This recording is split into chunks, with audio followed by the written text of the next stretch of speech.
ತಾಂತ್ರಿಕ ದೋಷದಿಂದಾಗಿ ಜಮ್ಮು ಕಾಶ್ಮೀರದ ಬಡ್ಗಾಮ್ನಲ್ಲಿ ವಾಯುಪಡೆ ಹೆಲಿಕಾಪ್ಟರ್ ಪತನಗೊಂಡಿದೆ.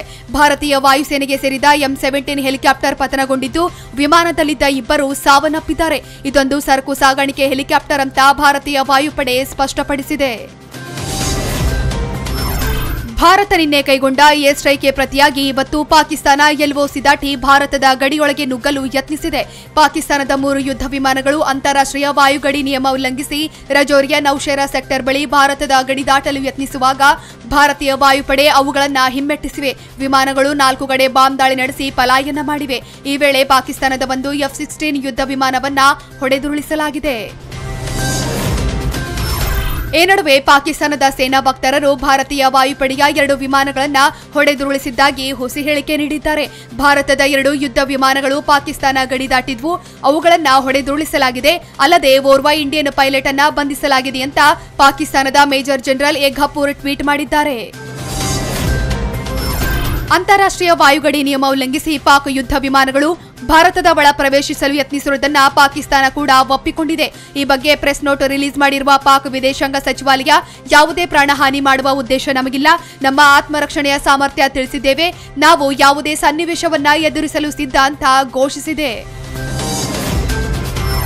ಲೋಕಸಭಾ ಚುನಾವಣೆ ಹತ್ತಿರವಾಗ್ತಾ ಇರುವ ಹಿನ್ನೆಲೆ ರಾಜ್ಯದ ಮತದಾರನ ಒಲವು ಎತ್ತ ಇದೆ ಅಂತ ಪರೀಕ್ಷಿಸಲು ಕಾಂಗ್ರೆಸ್ ಸಮೀಕ್ಷೆಯ ಮೊರೆ ಹೋಗಿದೆ. ಹೊರ ರಾಜ್ಯದ ಖಾಸಗಿ ಏಜೆನ್ಸಿ ಮೂಲಕ ಕಾಂಗ್ರೆಸ್ ಮುಖಂಡರು ಸರ್ವೆ ನಡೆಸುತ್ತಿದ್ದು ಈಗಾಗಲೇ 13 ಜಿಲ್ಲೆಗಳಲ್ಲಿ ಸರ್ವೆ ಮುಕ್ತಾಯವಾಗಿದೆ. ಉಳಿದ ಜಿಲ್ಲೆಗಳ ಸರ್ವೆ ಕಾರ್ಯ ನಡೀತಾ ಇದ್ದು ಮಾರ್ಚ್ ಮೊದಲ ವಾರದೊಳಗೆ ಸರ್ವೆ ರಿಪೋರ್ಟ್ ನಾಯಕರ ಕೈ ಸೇರಲಿದೆ.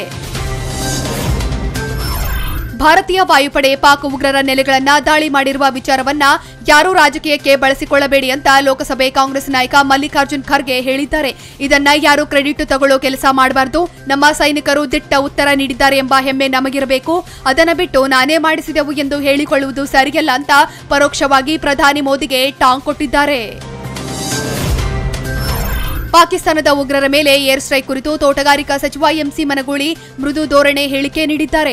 ಯೋಧರೇ ಇರಲಿ, ಉಗ್ರಗಾಮಿಗಳೇ ಇರಲಿ, ಈ ರೀತಿ ಆಗಬಾರ್ದಿತ್ತು ಅಂತ ಅನುಕಂಪ ವ್ಯಕ್ತಪಡಿಸಿದ್ದಾರೆ. ಯಾರು ಯಾರ ಮೇಲೂ ಬಾಂಬ್ ಹಾಕಬಾರದು, ಅವರ ಮೇಲೆ ಇವರು ಬಾಂಬ್ ಹಾಕುವುದು, ಇವರ ಮೇಲೆ ಅವರು ಬಾಂಬ್ ಹಾಕುವುದು ಮಾನವೀಯ ದೃಷ್ಟಿಯಿಂದ ಒಳ್ಳೆಯದಲ್ಲ ಅಂತ ಅಭಿಪ್ರಾಯ ವ್ಯಕ್ತಪಡಿಸಿದ್ದಾರೆ ಎಂದು ಬಿಜೆಪಿ ರಾಜ್ಯಾಧ್ಯಕ್ಷ BS ಯಡಿಯೂರಪ್ಪರ ಹುಟ್ಟುಹಬ್ಬ ಹಿನ್ನೆಲೆ ಸಿಎಂ ಕುಮಾರಸ್ವಾಮಿ BSYಗೆ ವಿಶ್ ಮಾಡಿದ್ದಾರೆ. ತಮ್ಮ ಅಧಿಕೃತ ಟ್ವಿಟರ್ ಖಾತೆಯಲ್ಲಿ ಟ್ವೀಟ್ ಮಾಡಿರುವ ಕುಮಾರಸ್ವಾಮಿ ಮಾಜಿ ಮುಖ್ಯಮಂತ್ರಿ ಹಾಗೂ ಬಿಜೆಪಿ ರಾಜ್ಯಾಧ್ಯಕ್ಷರಾದ BS ಯಡಿಯೂರಪ್ಪರಿಗೆ ಹುಟ್ಟುಹಬ್ಬದ ಶುಭಾಶಯಗಳು ಅಂತ ಬರೆದುಕೊಂಡಿದ್ದಾರೆ. ಖ್ಯಾತ ಕಿರುತೆರೆ ನಿರ್ದೇಶಕ ವಿನು ಬಳಂಜ ನಿರ್ದೇಶನದ ನಾಥುರಾಮ್ ಚಿತ್ರದಲ್ಲಿ ರಿಷಬ್ ಶೆಟ್ಟಿಗೆ ಹೀರೋಯಿನ್ ಆಗಿ ಮಗಳು ಜಾನಕಿ ಧಾರಾವಾಹಿಯ ಪ್ರಮುಖ ಪಾತ್ರಧಾರಿ ಗಾನವಿ ಲಕ್ಷ್ಮಣ್ ಸೆಲೆಕ್ಟ್ ಆಗಿದ್ದಾರೆ.